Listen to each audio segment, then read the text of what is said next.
Hi hello అందరికీ నమస్కారం. Welcome to our channel. నేను ఆదిత్య. ఎమ్మెల్సీ దువ్వాడ శ్రీను, దువ్వాడ వాణి, దివ్యల మాదిరి వీళ్ళ ఎపిసోడు ఏపీ వైజ్గా తెలంగాణ వైజ్గా ఎంత రచ్ అయిందో మనం అందరం చూసాం. ఇకపోతే వాళ్ళిద్దరి మధ్య పెద్దలు కుదిర్చినటువంటి కొన్ని సెటిల్మెంట్లు కూడా మనం చూసాం తెర మీద. అంటే ఈవిడేదో ఒక 5 కండిషన్లతో అక్కడికి వెళ్ళడం, ఇదంతా జరుగుతున్న తరుణంలో అనూహ్యంగా ఒక ఛానల్కి ఇచ్చినటువంటి ఇంటర్వ్యూలో వాణి చేసినటువంటి వ్యాఖ్యలు ఇప్పుడు సంచలనంగా మారాయి. నాకు ఆస్తులొద్దు, ఏమొద్దు, నా భర్త ఉంటే చాలు అన్నట్టుగా కొన్ని వ్యాఖ్యలు చేయడం జరిగింది. సో మరి ఈ వ్యాఖ్యల వెనకాల రీజన్స్ ఏమై ఉండొచ్చు, లేకపోతే ఆమె నిజంగానే భర్త కావాలనుకుంటున్నారా, ఇలాంటి ఎన్నో అంశాల గురించి తెలుసుకునే ప్రయత్నం చేద్దాం. మనతో పాటు స్టూడియోలో ఉన్నారు ప్రముఖ సీనియర్ జర్నలిస్ట్ జగదేవ్ గారు. సో సార్ని అడిగి తెలుసుకుందాం. సార్ నమస్కారం. సార్ నమస్తే సార్. దువ్వాడ శ్రీను, దువ్వాడ వాణి, దివ్యల మాదిరి వీళ్ళ ఎపిసోడు ఏ విధంగా జరిగింది, ఏ విధంగా నడుస్తుందో మనం చూస్తూనే ఉన్నాం. అనూహ్యంగా ఆవిడ ఇప్పుడు ఒక ఛానల్కి ఇంటర్వ్యూలో చేసినటువంటి వ్యాఖ్యలు ఇప్పుడు పెద్ద దుమారాన్ని లేపుతున్నాయని చెప్పొచ్చు, లేకపోతే అందరికి ఒక క్వశ్చన్ మార్క్లా కనిపిస్తూ ఉన్నాయి. నాకు ఆస్తులొద్దు, ఏమొద్దు, నా భర్త ఉంటే చాలు అంటూ వాణి సడన్గా తెర మీదకి రావడం జరిగింది. మరి దీని వెనకాల స్టోరీ ఏమై ఉండొచ్చు అసలు? రకరకాల వెర్షన్స్ మనం ఊహించుకోవచ్చు. కానీ ఈ వయసులో ఫర్ ఎగ్జాంపుల్ చాలామంది అనేది ఏంటంటే, అరే ఇంత తతంగమైనా ఆయనే కావాలంటుంది, ఆయనే కోరుకుంటుంది, కలిసే ఉండాలనుకుంటుంది అంటే దీనికి కూడా సమంజసంగా చెప్పేవాళ్ళు ఉన్నారు. భారతీయ స్త్రీ ఒకరితోనే ఉంటుంది, ఒకరే కావాలి, వేరే వాళ్ళని ఊహించుకోలేదు, వేరే వాళ్ళకి వెళ్ళదు అన్నట్టుగా రకరకాలు చెప్తారు.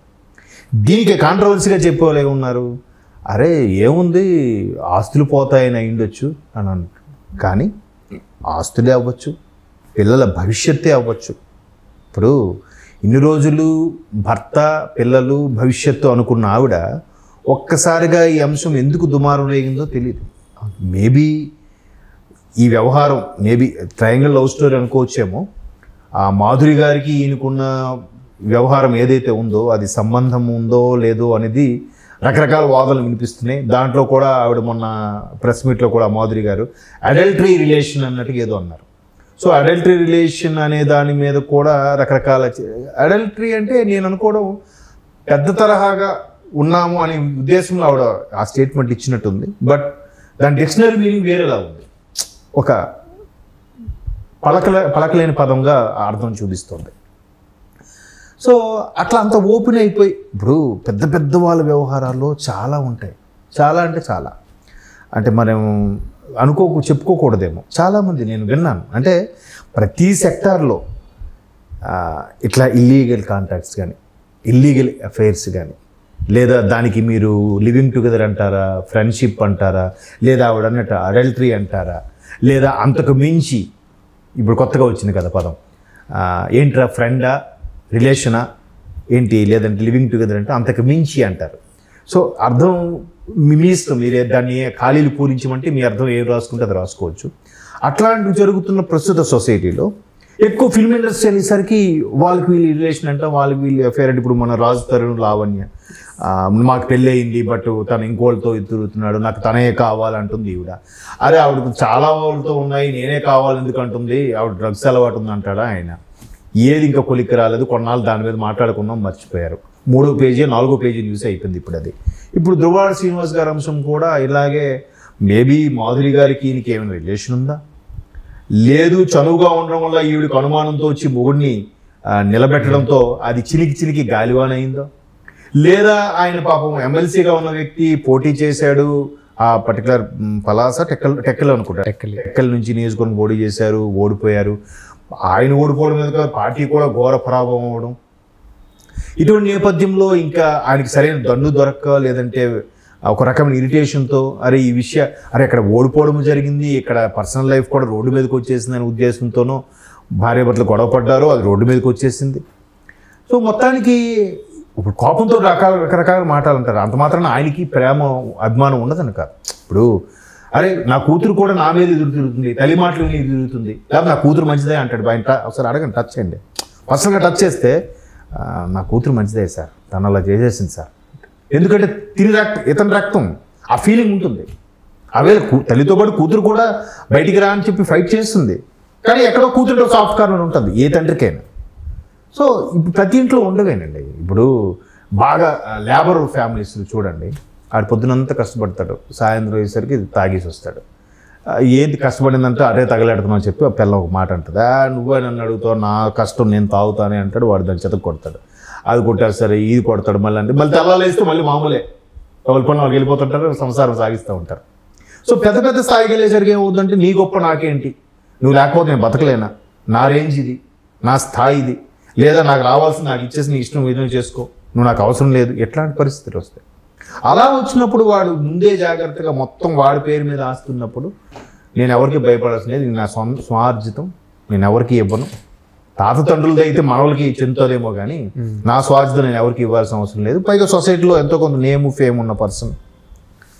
అట్లాంటి పరిస్థితుల్లో మేబీ అవేవి దక్కబడుకున్నప్పుడు అయ్యో నా బిడ్డల భవిష్యత్ ఏంటి, ఈ వయసులో నెక్స్ట్ పెళ్ళిడికి వచ్చిన పెళ్ళి ఉంది, ఇట్లాంటి సందర్భంలో ఆయనతో ఓడుకుంటే ఇప్పటికే రోడ్డు ఎక్కాం, ఉన్న పరువు కాస్త పోయినట్టే, ఇంకా మానసికంగా కుంగిపోయి ఆ రోడ్డును పడే పరిస్థితి వచ్చే అవకాశం ఎందుకు? ప్రతి ఇంట్లో ఉండవే, చూసి చూడనట్టు ఉంటే పోయేది కదా.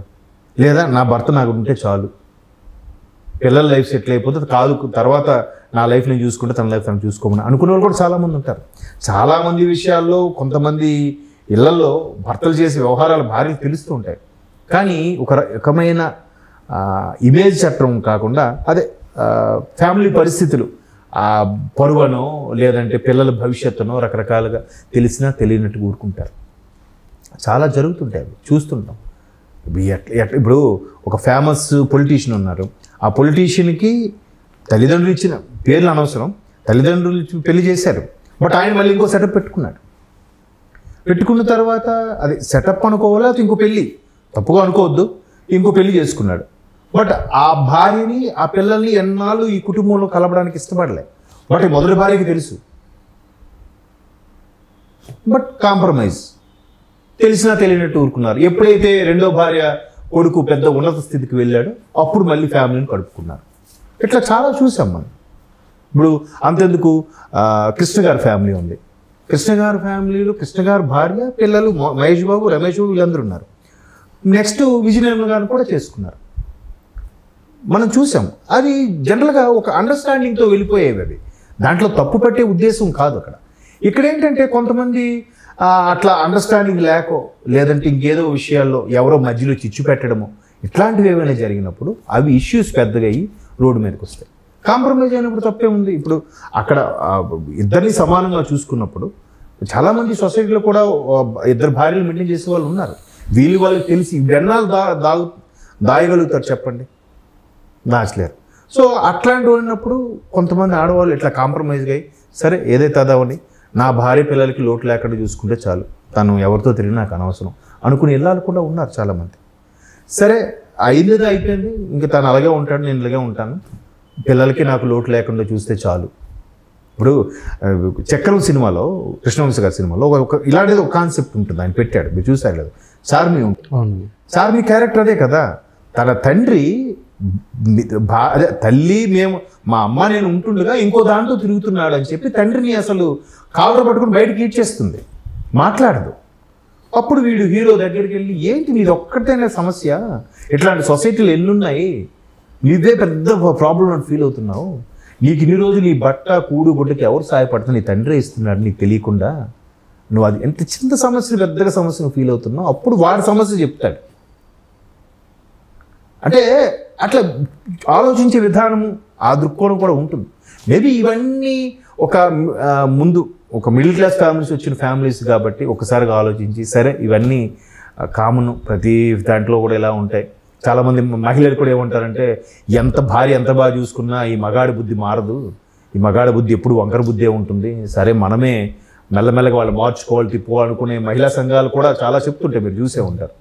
సో అట్లా అయిండొచ్చు, లేదా పిల్లల భవిష్యత్తు కోసం అయిండొచ్చు, లేదా ఇవన్నీ ఎందుకులే సరే ఏదో చిన్న మనస్పర్ధ వచ్చింది అక్కడికి, అది ఆమెతో కట్ ఆఫ్ అయిపోతే మా ఫ్యామిలీ మేము హ్యాపీగా ఉంటాం కదా అని కూడా అయిండొచ్చు. చెప్పలేం. ఏంటంటే సెలబ్రిటీ హోదాలో అందరికీ తెలిసిన ముఖాలు కాబట్టి దాని ఈరోజు మనం చర్చగా మాట్లాడుకుంటున్నాం, పెద్దగా ఇష్యూ అవుతుంది. దానికి మళ్ళీ పోలీస్ ప్రొటెక్షను అవన్నీ. అదే మళ్ళీ సామాన్యుడైతే ఏమవుతారు, ఇద్దరిని తీసుకెళ్ళి లోపల పెట్టి కౌన్సిలింగ్ ఇచ్చి ఏదో చేస్తారు. ఇక్కడ కొద్దిగా ఉన్నత స్థాయిలో ఉన్నవాళ్ళు కాబట్టి టచ్ చేయలేరు. Thank you sir.